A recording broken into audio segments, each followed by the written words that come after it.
I'm Sue Jackman, and I brought mementos and my father's medals from World War II. His name was Robert W. Billingham, and he left the Army as Lieutenant Colonel. He was in the Army, and where did he serve? And he served in the Battle of the Bulge, and he was, like I said, a Lieutenant Colonel. I said that to him. And can you show me some of the items now? Yeah, I'll start out, I'll show you the Bronze Star that he received.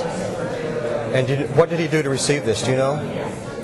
I don't know, but I know that he was a very straightforward, gallant person who put his all into the war and into winning the war.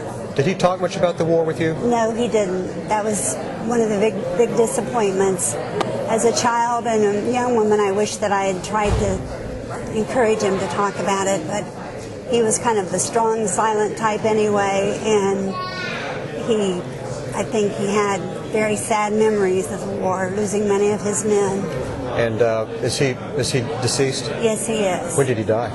He died at age 72, about 20 years ago, and as many soldiers, he was a heavy smoker, and he died from lung cancer.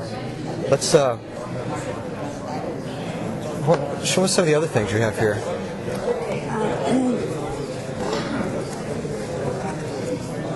This is another medal that was given to him.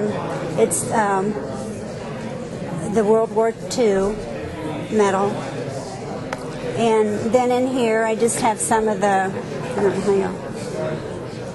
badges, and I found this safety pin to be quite interesting. Maybe he had to use that when he lost his buttons. Maybe. And these don't have.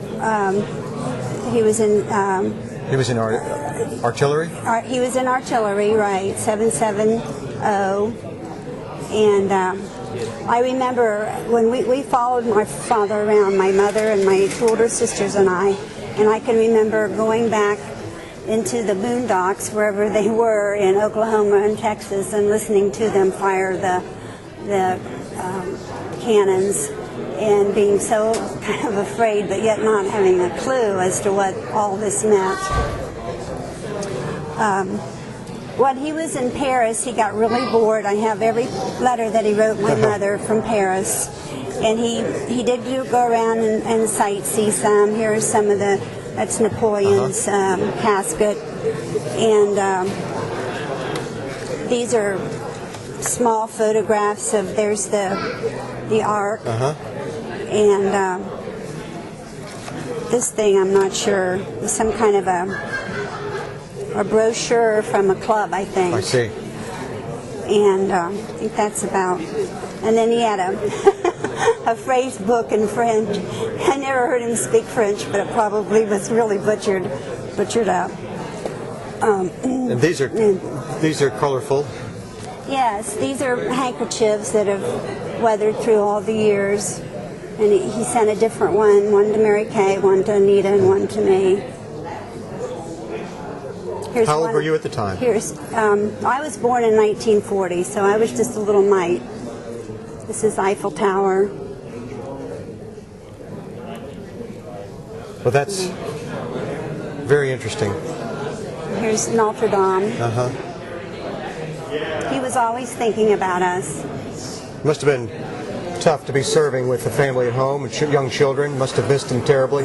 Well, we had some pretty exciting times. Like I said, my mother and my sisters and I followed him into the camps in Texas and Oklahoma.